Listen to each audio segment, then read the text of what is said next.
तीमुथियुस के नाम पौलुस रसूल का दूसरा खत और उसका 3 बाब जो 17 आयात पर मुश्तमिल है। लेकिन ये जान रख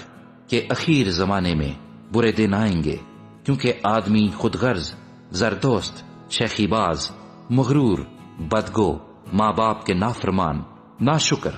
नापाक, तबई मोहब्बत से खाली, संग दिल, तोहमत लगाने वाले, बेजब्त, तुंद मिजाज, नेकी के दुश्मन, दगाबाज, ढीठ, घमंड करने वाले, खुदा की निस्बत ऐशो इशरत को ज्यादा दोस्त रखने वाले होंगे।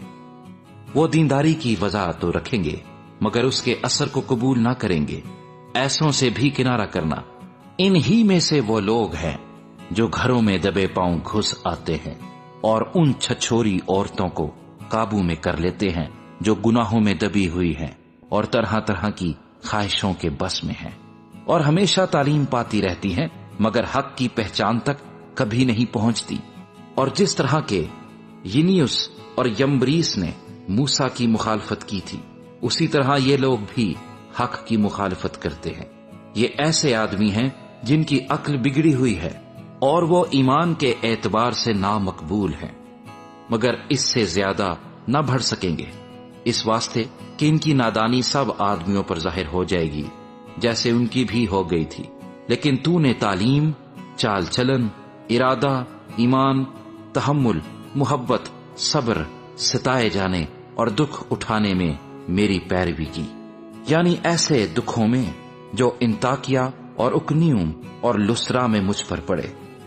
और दुखों में भी जो मैंने उठाए हैं, मगर खुदावंद ने मुझे उन सब से छुड़ा लिया।